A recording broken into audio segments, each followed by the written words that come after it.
Tak interest. Jangan tarik, jangan tarik. Kanisha, Ya, Bas. Lilu. Cili merah, cili hijau dah bersedia dah ni. Lah, Bas. Kawan kita pun dah sedia dah tu. Jomlah kita bersama Mayan dan Syarah. Jom. Boleh. Jadi kawan, jom kita bersama. Cili merah, Cili hijau, Kids on 2. Saksikan.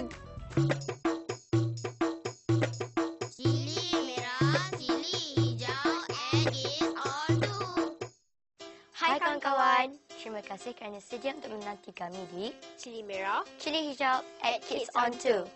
amboi hijau lawan toke nampak. Hijau, beritahulah kawan-kawan apa resepi kita pada minggu ini. Resepi kita pada minggu ini diberi nama pasta sup cendawan. Bahan-bahan yang kita perlukan ialah pasta, Tapi sebelum tu, kena minta bantuan ibu bapa untuk merebuskannya ya. sup cendawan yang telah dimasak, bobola ayam, keju dan daun ketumbar. Cara nak buatnya senang je. Mula-mula kita masukkan pasta ke dalam pinggan.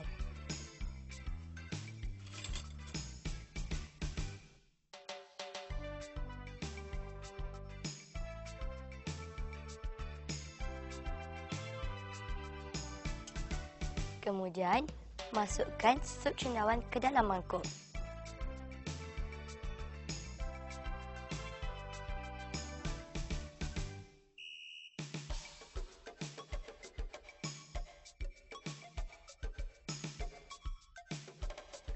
Ambil bola ayam dan sedikit keju.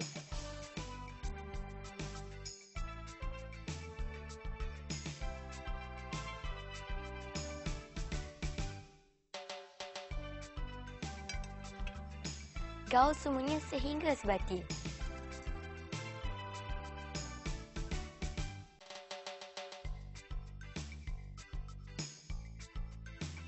Kemudian, kuah kita ini tuangkan di atas pasta.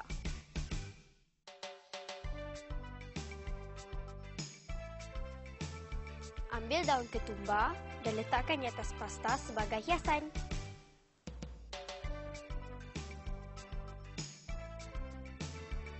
Tara, dah pun siap pasta sup cendawan kita.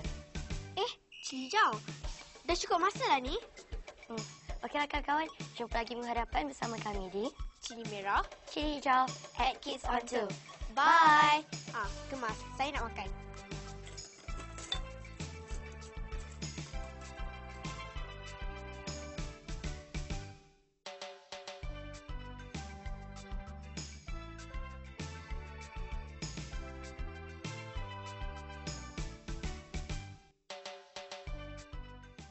Wah, naik sungguh kan macam itu, Bas. Pasta sup cendawan. Bolehlah saya cuba nanti. Dah boleh? Tak sia-sia. Bolehlah buatkan untuk sekali ya. Saya pun. Boleh. Tukang masak Kerjanya enteng. Pagi. Masak dan menggoreng. Betul lah tu. Kau saya nasi goreng. Betul lah. Jadi kawan, jom kita teruskan dengan rancangan yang Seterusnya, saksikan.